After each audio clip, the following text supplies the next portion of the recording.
예수 그리스도의 이름으로 감사하며 기도드리옵나이다. 아멘.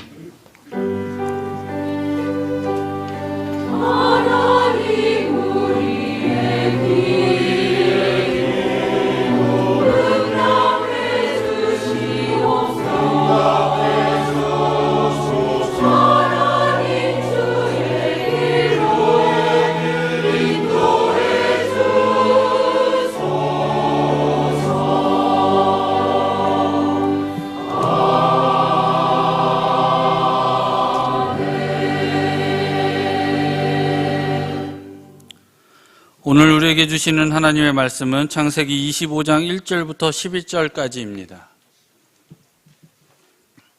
아브라함이 후처를 취하였으니 그 이름은 구드라라. 그가 시므란과 욕산과 무단과 미디안과 이스박과 수아를 낳았고 욕산은 스바와 드단을 낳았으며 드단의 자손은 아수르 족속과 루드시 족속과 루미 족속이며 미디안의 아들은 에바와 에벨과 하녹과 아비다와 엘다아니 다 구드라의 자손이었더라. 아브라함이 이삭에게 자기 모든 소유를 주었고 자기 서자들에게도 재물을 주어 자기 생전에 그들로 자기 아들 이삭을 떠나 동방 곧 동국으로 가게 하였더니 아브라함의 향년이 175세라. 그가 수가 높고 나이가 많아 기운이 지나여 죽어 자기 열조에게로 돌아가매 그 아들 이삭과 이스마엘이 그를 마므레 앞 헷족속 소알의 아들 에브론의 밭에 있는 막벨라 굴에 장사하였으니 이것은 아브라함이 헷족속에서 산 밭이라. 아브라함과 그 아내 사라가 거기 장사되니라. 아브라함이 죽은 후에 하나님이 그 아들 이삭에게 복을 주셨고 이삭은 부엘라 헤로이의 근처에 거하였더라. 아멘.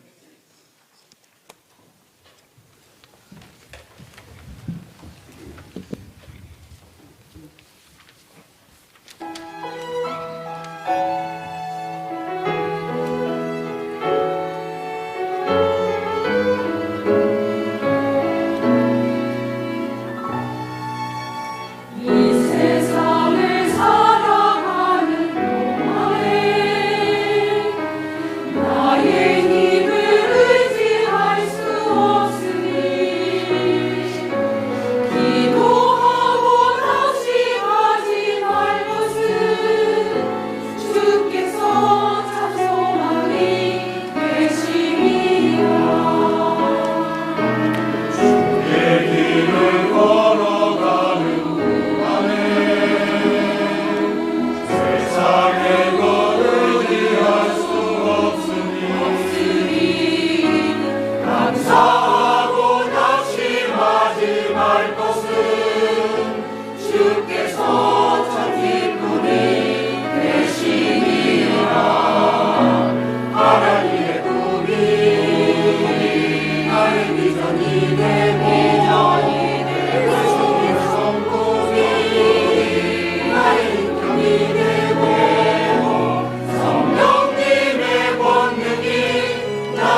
복된 주일 아침 하나님께서 말씀으로 은혜 주시기를 축원합니다.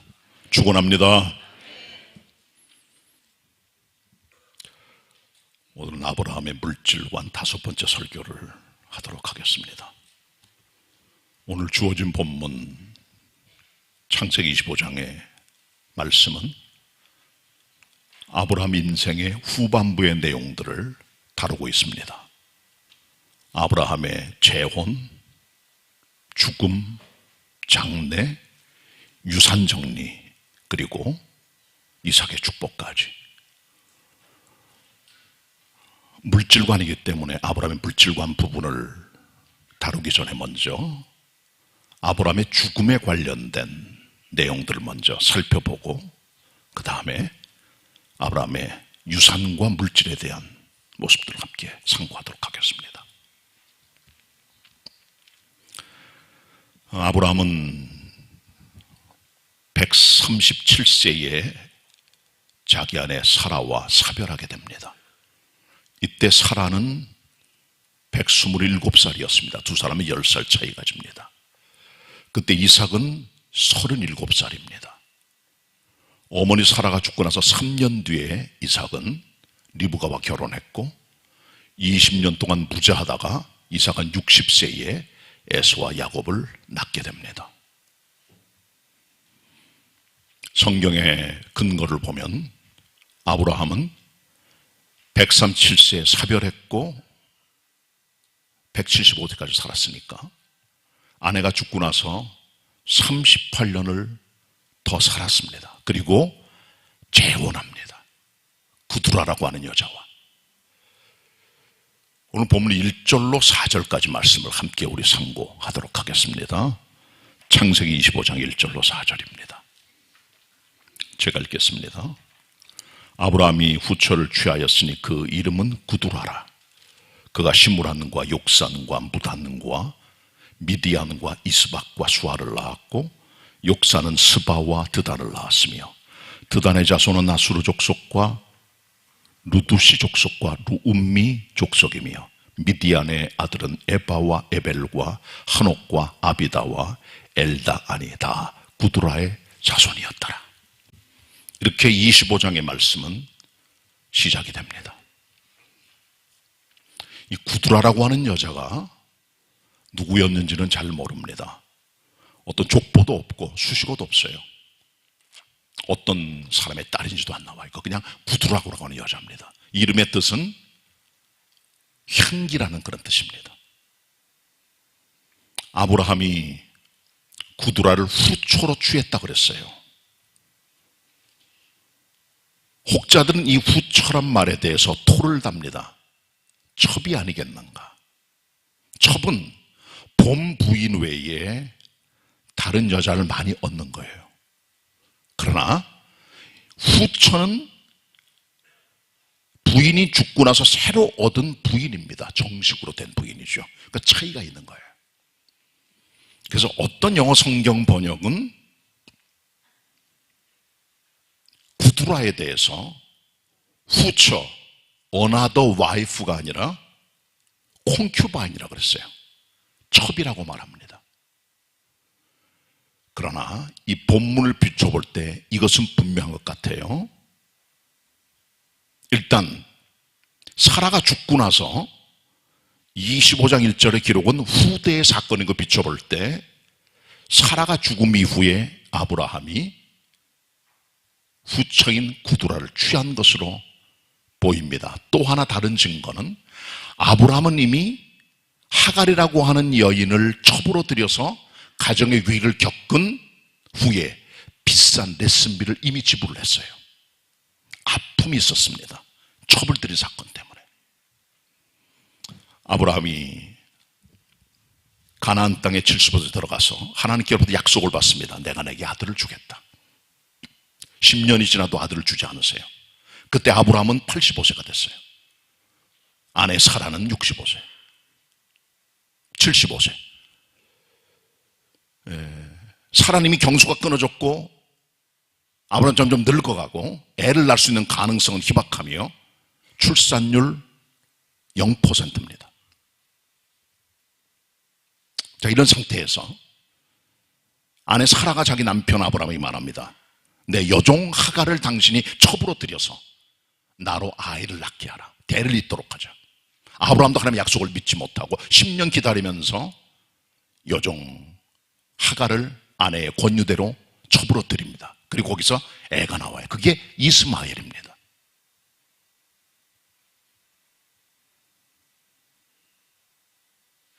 여종이었던 하갈이 잉태하니까 자기 주인 사라를 멸시합니다. 성경에는 없지만 내가 주인이지만 애도 못 낳는 주제에 괄호 열고 가로 닫고 그게 있었겠죠 아마. 그리고 하갈이란 첩이 낳은 아이가 이스마엘인데 아브라함이 100세에 이삭을 낳아요. 약속의 아들입니다. 그러니까 이스마엘과 이삭 나이 차이는 14살 차이예요. 큰아이인 이스마엘이 이삭을 희롱합니다. 이것을 본 사라가 자기 남편에게 불평을 털어놓게 되고 결국은 아브라함은 아내 말을 따라 하갈과 그 아들 이스마엘을 쫓아내게 되죠.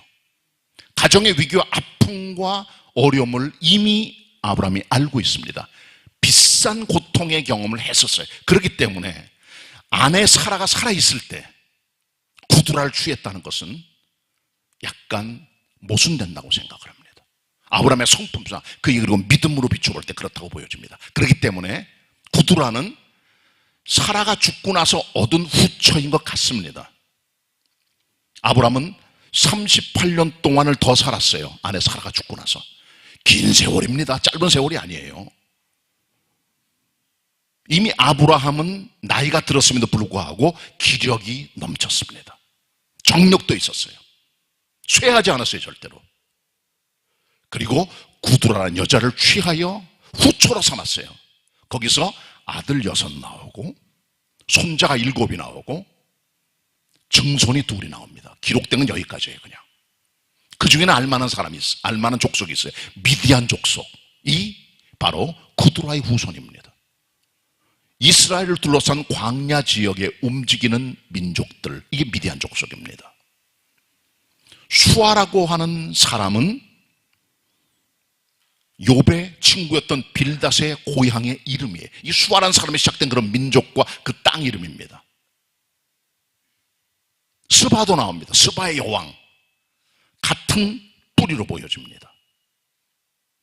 드단이 나와요. 이 드단이라고 하는 사람은 역시 아브라함의 후손인데 상업을 하는 상인들이 드단 사람들이에요. 아주 장사를 잘하는 사람들이에요. 그리고 아수르 족속이 나왔다고 그랬어요. 아수르는 여러분 아시는 아수르 제국을 세운 그 뿌리가 되겠죠. 이런 위대한 알만한 사람들의 뿌리가 이 아브라함에게서 다 비롯된 것이죠. 이렇게 예의가 진행이 됩니다. 우리가 보통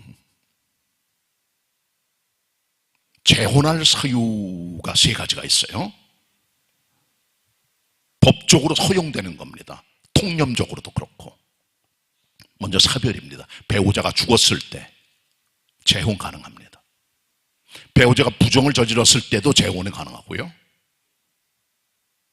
또 하나는 너무나 배우자가 나를 힘들게 하는 다른 신앙의 사람이고 나를 괴롭게 하고 핍박할 때도 갈리게 하라는 기록을 바울이 말해줘요. 너무 힘들 때. 성경 그렇기 때문에 재혼에 대해서 오픈되어 있다는 거 우리가 알아야 됩니다.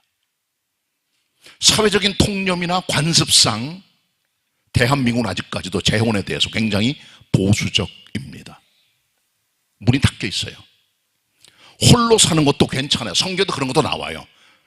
갈리는 것도 좋지만 혼자 있는 것도 하나님의 은혜다 라고 말해줘요. 그것도 괜찮습니다. 그러나 아직까지 살인생이 많이 있고 건강할 때는 남은 인생 함께 보낼 수 있는 2번째 배우자도 성경은 오픈해주고 있다는 거죠. 한국 사회 분위기가 아직까지 그렇습니다. 그리고 또 하나는 자녀들의 반대예요.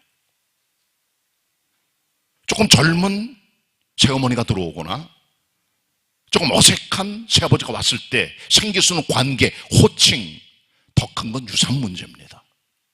어떤 집은 진짜 반대합니다. 그게 맞을까요? 많은 부모님들이 그래서 아내와 혹은 남편과 사별하고 나서 새로운 배우자를 택하고 싶을 때 많이 주저를 해요.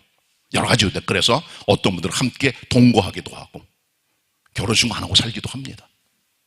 그게 편하니까. 어떻게 옳은 걸까요? 성경 뭐라고 말하고 있습니까?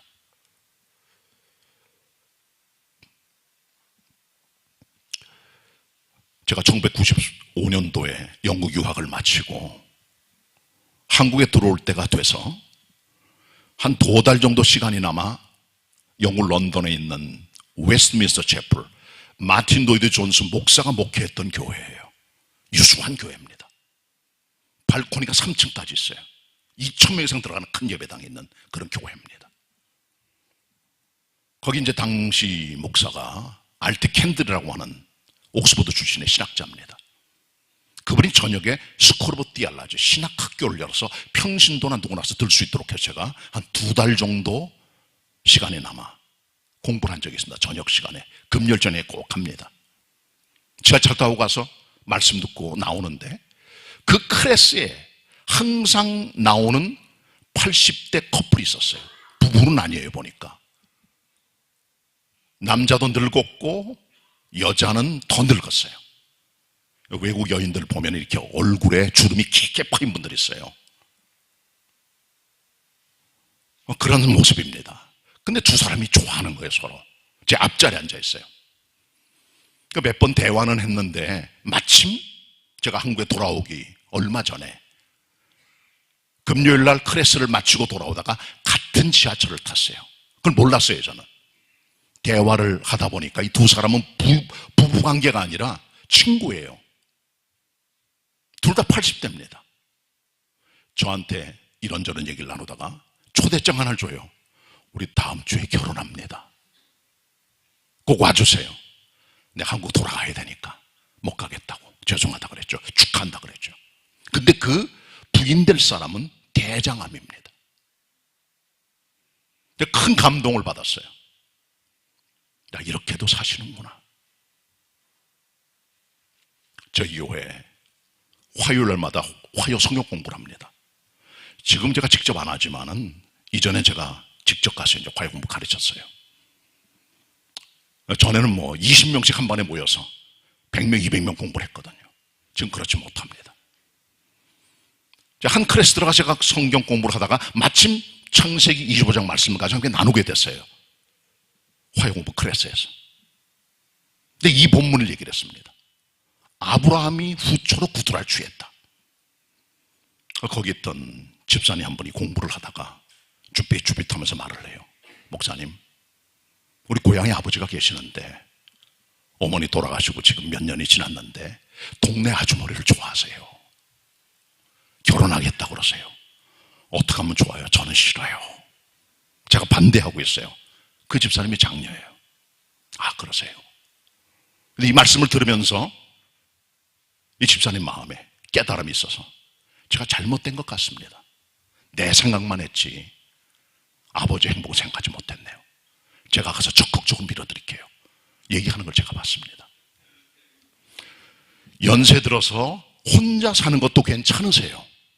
기도에 전념할 수 있고 주님께 더 가까이 나갈 수 있어요. 그러나 재혼하는 것도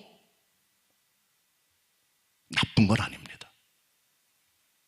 우리의 관습이나 우리의 선입관들을 깨뜨릴 필요가 있어요. 이게 아브라함의 재혼입니다. 한번 생각해 보시기 바랍니다. 하나님 뭐라고 말씀하시는지. 자, 이제 아브라함의 죽음에 대해서 상고합시다. 아브라함은 175세에 죽었는데 175세를 향수하고 죽었다라고 성경 말해줘요. 그가 죽을 때 수가 많고 나이가 많아 기운이 지나요 그 열조에게 돌아갔다 그렇게 말씀해줘요. 본문 같이 보도록 합니다. 7절 8절입니다. 합독하겠습니다. 7, 8절 말씀 시작. 아브라함의 향년이 175세라. 그가 수가 높고 나이 많아 기운이 진하여 죽어 자기 열조에게로 돌아가매. 아멘. 여기 보면은 수가 높고 그래. 수가 높고. 수가 높았다. 어떤 영어 성경은 life가 아니라 life, old age라고 그랬어요. 베세바 토브라고 돼 있어요. 헬라 원어에는 베세바 토바. 이 베라는 말은 시간을 나타내는 전치사입니다. 세바란 말은 백발을 말해요. 하얀 머리. 토바는 good, beautiful, 좋다, 아름답다 뜻이에요. 그러니까 수가 높다는 말에 헬라 히브리 원어에 보면 그러니까 아름다운 백발을 말해줘요. 멋진 백발, 아름다운 백발, 좋은 백발을 말해줘요. 자, 그 다음에 같은 밑에 보면 또 다른 기록이 나 아브라함에 대해서 나이가 많았다. 나이가 많았다. 이것을 어떤 영어 성경은 an old man and satisfied with life. 나이가 들었고 만족할 만한 인생을 살았다 그런 거예요. 어떤 영어 성경은 자켄 웨 사베아, 헬라어에 히브리어에 그렇게 되어 있습니다. 자켄이란 말은 나이 들었다, old. 왜라는 말은 그러나라고 말하는 접속사. 사베아란 말은 만족할 만한, 혹은 배 터지게 먹어서 물릴 정도가 되는 아주 가득한 것을 뜻해 주는 것이요. 그러니까 나이 많았다 하면 단순히 나이 들었다는 게 아니라 나이가 들었지만 만족할 만큼, 충분히 배가 부를 만큼 오래 산 인생을 보여주죠.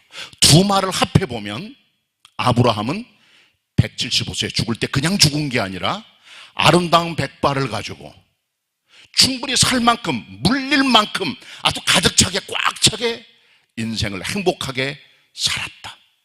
그 말이에요. 그게 정확한 본문의 표현입니다.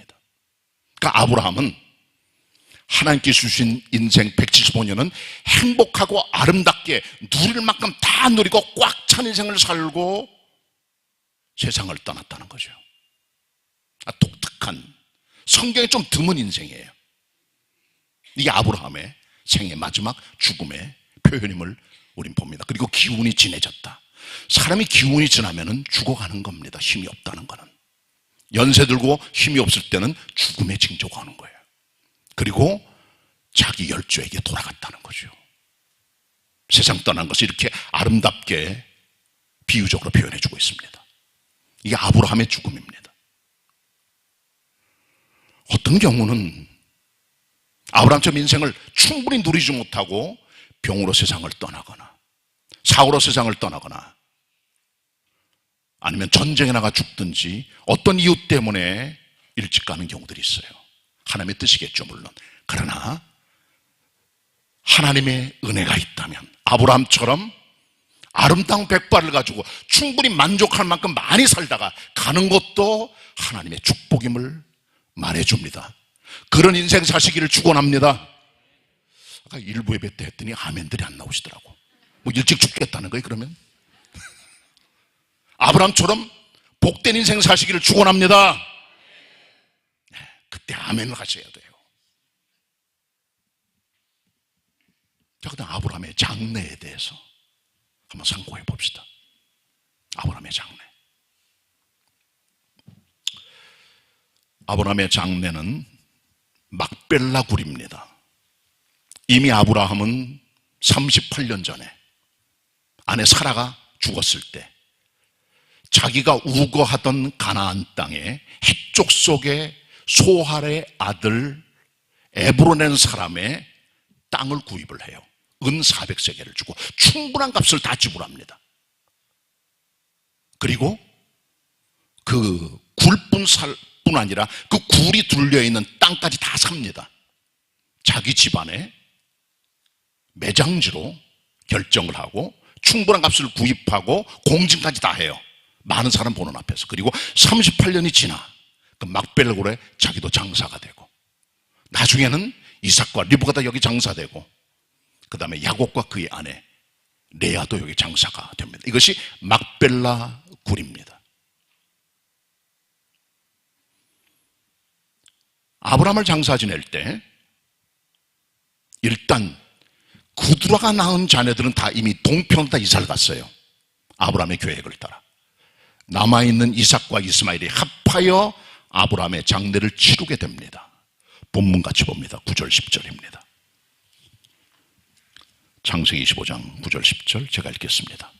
그 아들 이삭과 이스마엘이 그를 마므레 앞 해쪽 속 소할의 아들 에브론의 밭에 있는 막벨라 굴에 장사하였으니 이것은 아브라함이 해쪽 속에서 산 밭이다. 아브라함과 그 아내 사라가 거기 장사되니라 이랬습니다. 여기 보면은 눈여겨볼 게 있어요. 그 아들 이삭과 이스마엘이 그를 장사 지냈다.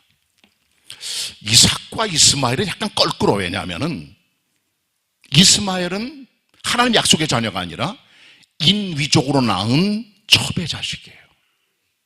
사회 인권 그런 문제가 아닙니다. 이것은 성경적인 신학적인 어떤 면이 있는 거예요. 무시하는 게 아니에요. 약속의 자녀는 아니에요, 이스마엘이. 근데 이스마엘이 14살 형님이에요, 이삭보다. 이삭이 자라납니다. 형이 그를 희롱해요. 하갈은 자기가 애를 낳았다는 이유 때문에 자기 여주인이었던 사라를 멸시하고 거기서 갈등이 생겨요. 그렇게 쫓겨나게 됩니다. 그러니까 이삭과 이스마엘은 약간 불편한 형제관계예요.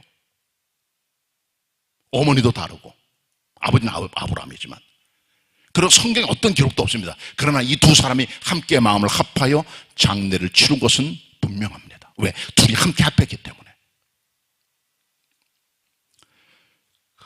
가족 관계들이 단순하진 않아요. 그래도 한 마음으로 한 집안의 어른을 장례 지낼 때는 마음을 합하는 게 정말 중요합니다. 아름다운 거예요. 장례식장을 가면 그 집안의 모든 게 다 나옵니다. 그 집안의 믿음,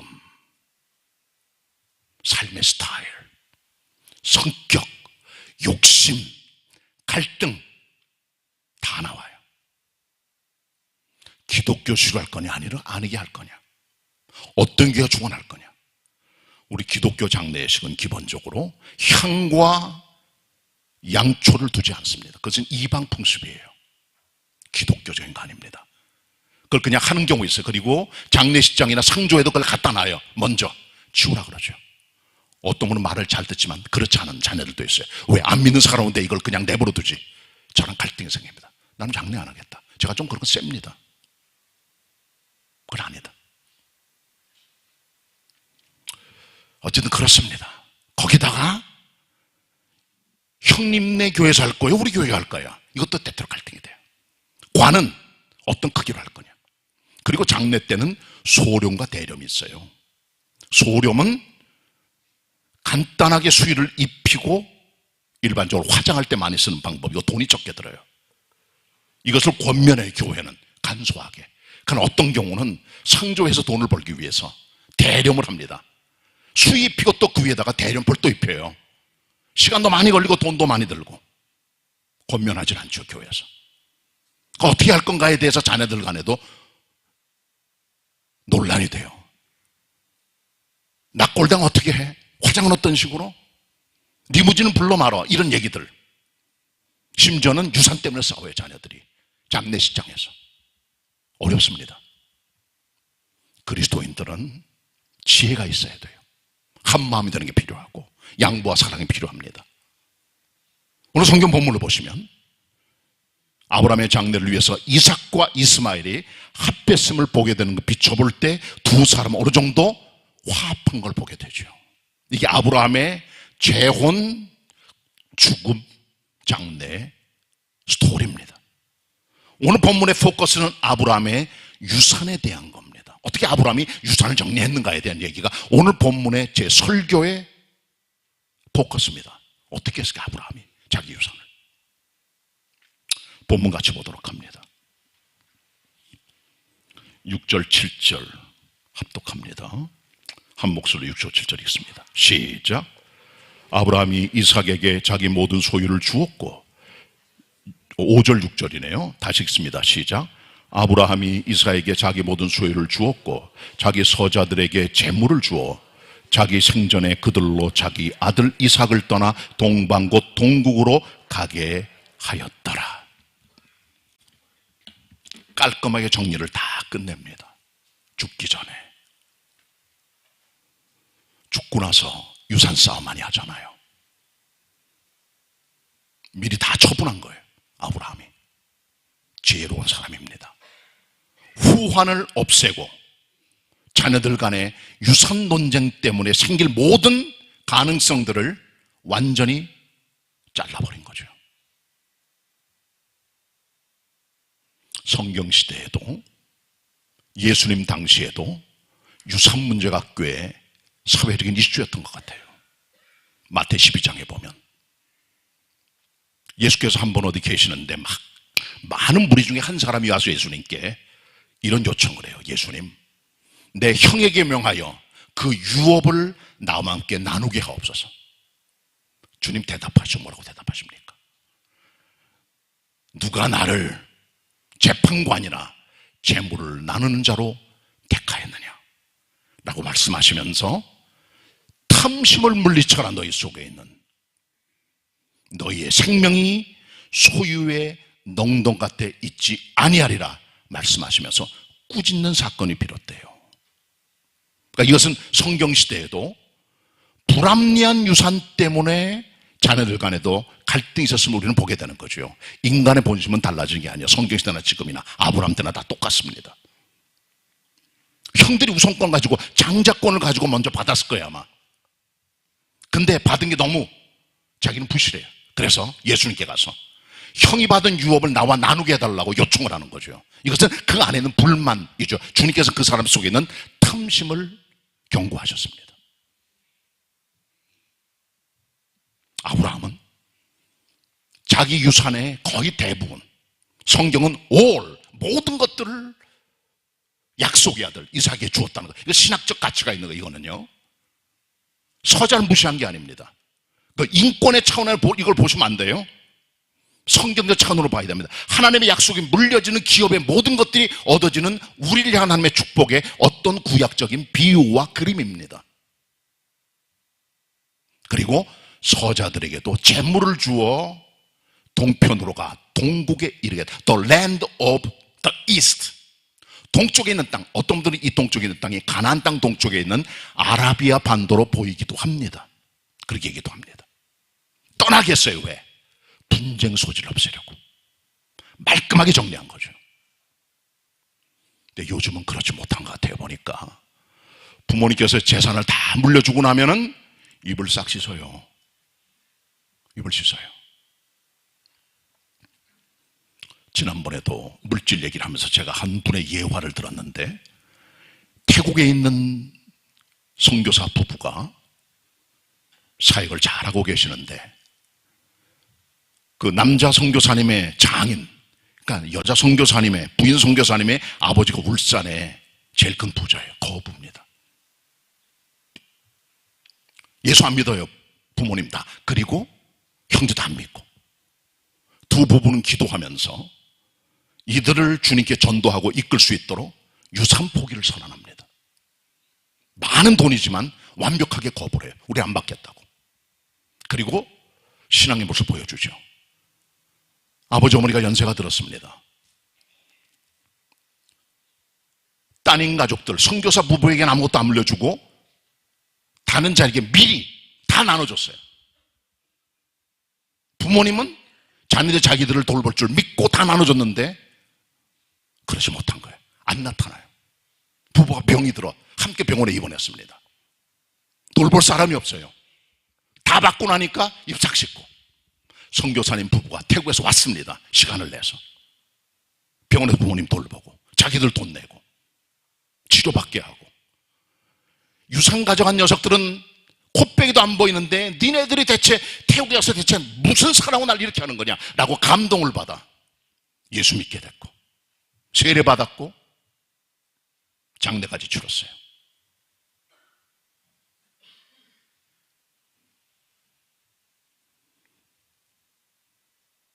누가 효도입니까? 그래서 요즘 그런 얘기를 해요. 연세 드신 분들이. 요 애들한테는 요거 죽을 때까지 하나도 주면 안 돼. 왜? 죽고 나면 안 와. 나타나질 않아. 받고 나니까 끝난 거야. 그런 말이 나오잖아요. 왜 그럴까요? 우리 속에 있는 탐심과 이기심과 사랑 없는 거짓 효도 때문에 그런 거예요. 에베소 6장에 말합니다. 1, 2, 3절에 내 부모를 주 안에서 순종하라, 공경하라. 립서비스에 전부 다. 말로는 하는데 실제 안 하는 거예요. 아주 머리 좋은 며느리라든가 머리가 돌아가는 사위라든가 아니면 가족들이 부모님 재산을 한몫 챙기기 위해서 꾀를 부리고 욕심을 숨기고 있다가 딱 나타나는 거예요. 그게 그리스도인 그러면 안 되는 거죠. 왜? 부모님에 대한 사랑과 효도와 공경은 물질에 있는 게 아니기 때문에 그런 거예요. 그리스도인들은 순전한 마음으로 유산이나 내게 돌아오는 콩고물 때문이 아니라 사랑 때문에, 섬김 때문에 순종으로 나가는 마음 우린 가져야 돼요. 그래야 가족들을 주께 이끌 수 있는 거예요. 너 똑같구나. 욕심 더 많이 부리는구나. 그런 말 들으면 어떻게 그러면 가족을 하나님께 이끌 수 있겠습니까? 일단 아브라함은 모든 소유를 이삭에게 주었고 다른 서자들도 섭섭하지 않도록 재물을 주어 떠나 살게 함으로 모든 분쟁의 가능성을 불식했다는 것을 우리는 여기서 배우게 되는 겁니다. 이 지혜가 필요해요. 자, 이제 오늘의 마지막 부분입니다. 그것이 바로 이삭의 문제입니다. 본문 11절 같이 봅니다. 합독하실까요? 11절 말씀 한 목소리로 시작. 아브라함이 죽은 후에 하나님이 그 아들 이삭에게 복을 주셨고 이삭은 부엘 라헤로이 근처에 거하였더라. 아멘. 아브라함이 이삭에게 복을 준 게 아닙니다. 물론 아버지 아브라함은 자기 재산에 다 모든 것들을 서자들 부분 빼고 다 줬어요. 90%, 99% 엄청난 분량을 줍니다. 그의 노비들, 소와 양과 육축과 모든 걸 다 물려줘요. 근데 성경은 아브라함이 아들 이삭에게 복을 주었다고 말하지 않습니다. 왜? 이 땅에 있는 가시적인 물질들은 소멸되거나 사라지거나 없어져요. 때가 되면. 어떤 부자가 100년, 200년, 300년, 500년 갑니까? 어떤 재벌이 그렇게 오래 갑니까? 다 사라져요. 언젠가 되면. 영원한 건 없습니다. 아브라함은 비가시적 유산을 준 거죠. 그게 무엇입니까? 하나님을 준 거예요. 하나님의 이름을, 그 위대하심을, 전능의 하나님의 믿음을 그대로 전수한 거예요. 그래서 하나님께서 이삭을 축복하신 거지. 아브라함이 이삭을 복 준 게 아닙니다. 그냥 재산만 물려줬을 뿐이에요. 복은 하나님께 옵니다. 왜? 아버지께 물려받은 유산, 이삭이 있었지만 믿음이 없었다면 다 날렸을 거라고 생각을 합니다. 왜? 이삭은 사람은 착하지만 관리를 잘 못해요. 눈도 좋지 못하고 스마트한 사람이 아니에요. 이삭은요. 착한 사람이에요. 양보도 잘하고 다 날렸을 거예요. 사기나 거짓 다 뜯기고 그런 스타일이 이삭이거든요. 재물을 받았지만 그러나 하나님께서 이삭을 축복하신 겁니다.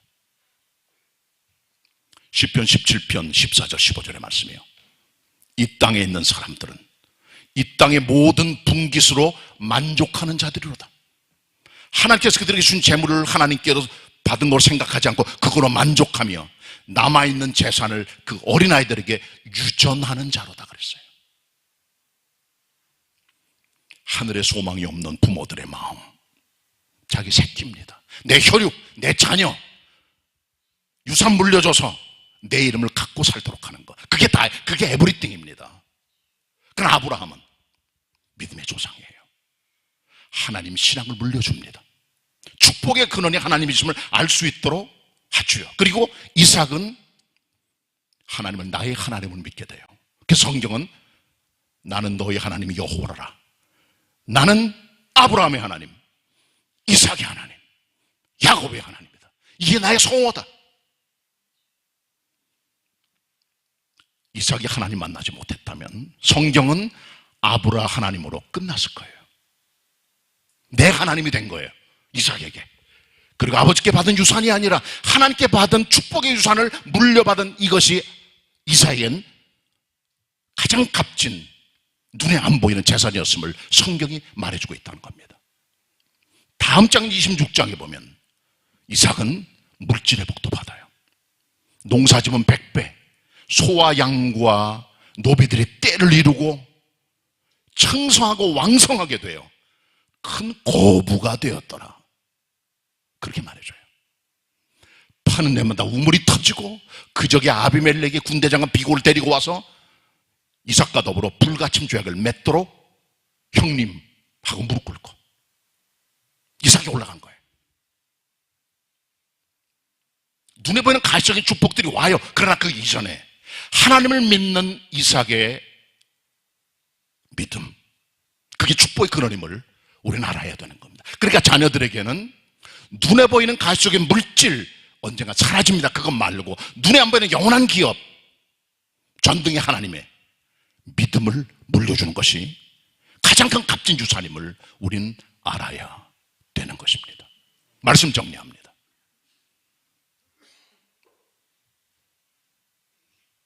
아브라함처럼 만족할 만한 인생을 향수하는 성도들이 다 되시기를 축원합니다. 그리고 여러분의 자녀들에게는 눈에 보이는 가시적인 물질이 아니라 눈에 안 보이는 하나님의 세계를 줄 수 있는, 그 자녀들 하나님을 믿고 살아갈 수 있는 하늘의 유업을 줄 수 있는 신앙의 사람이 다 되시기를 축원합니다. 기도드리겠습니다. 주님 말씀 대언하였습니다. 우리 성도님들 오래 살게 하여 주옵소서. 건강하게 복되게 아브라함 같은 인생을 살아갈 수 있는 성도들 다 되도록 은혜 베풀어 주옵소서. 우리 성도님들 또 축복하셔서 자녀들에게 눈에 보이는 가시적인 물질이 아니라 영원한 것, 하늘의 유업, 하나님 믿음을 줄 수 있는 신앙의 전수자들이 되게 하셔서 저들의 가문이 복되고 아름답게 하여 주옵소서. 예수 그리스도의 이름으로 기도드립니다. 아멘. 받은 말씀 생각하시면서 찬송가 492장